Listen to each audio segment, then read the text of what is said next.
that don't care about their kids' future. And I call the Assistant Minister for Children and Families. Thank you, Deputy Speaker. Well, I must say this is an interesting topic for those opposite to choose. The issue of a changing climate is a very big one, and even bigger for a government of a small country to influence. Everyone knows that if Australia was to cut its emissions entirely, the planet's climate would not be altered. This would represent an enormous destruction of our quality of life and see the end of Australia as a world leader in anything. Climate change is a global issue and one that this Liberal National Government is acutely attuned to. We are going to meet our Paris targets in a canter, and doing so without extensive job losses that a carbon tax would deliver under a Labor government. We are doing our bit as a nation and will continue to do so in an entirely responsible manner. So why do those opposite raise this topic this week? Deputy Speaker, I'm afraid it's the old magician's trick, distraction. Those opposite simply don't want us to talk about tonight's budget because it's going to open a wound they can't handle. Labor are terrified today of accidentally uttering the S-word, Deputy Speaker. Surplus. I can understand their reluctance. I wouldn't want to discuss something my side of politics had failed to deliver in the past 30 years. It must be a very sore point indeed. I wonder whether those opposite have ever wondered what it takes to deliver a surplus. I'm not sure that they would, Deputy Speaker. Now, I am not the world authority on government budgets, but I do know a bit about balancing books. If you are in government and you wanted to deliver a surplus, Deputy Speaker, I'll tell you a couple of things that you don't do. You don't squash your revenue by introducing a $200 billion extra taxes on the economy that supports the nation. You don't demonise the resources sector that puts the food on the table for thousands of Queensland families and that of state and federal governments.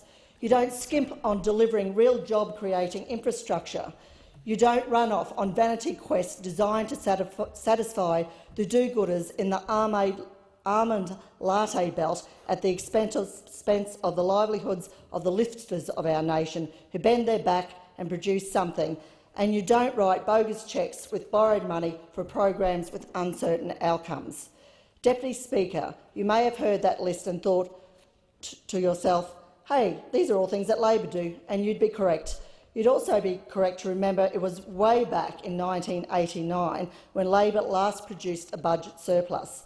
Many in the gallery today, and even some in the staffing ranks in this place, wouldn't remember that event. It's been a long time. And so, Deputy Speaker, we come back to Labor's ridiculous failure on climate change. Those opposite no doubt think they are striking a blow by talking about renewable targets, talking about electric cars and talking about stopping emissions. This is not a climate plan.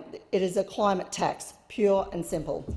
We already know Labor's 45% emissions target was going to result in a $9,000 hit to wages, more than 300,000 out of a job, and see wholesale electricity prices go up to 58%. Now we know it will cost even more. Labor's vanity target could leave Australia $35 million poorer. I wonder whether those opposite are starting to realise why they never deliver budget surpluses. Yesterday's announcement by those opposite reeks of the lack of economic sense and the arrogance that we have come to expect from that side of politics. To think that one of our nation's leaders would pin their hopes to what fuel people use in their car is laughable. Has the Leader of the Opposition ever driven through central Queensland? Communities like Middlemount, Dysart, Clark Creek are not quite as close together as getting from Canberra to Queanbeyan. Has he ever had to wait a week for power to be reconnected after a storm? These are the realities for many in my neck of the wood, and until such time that technology catches up on their needs, central Queenslanders need to keep the right to choose the vehicle that best suits them.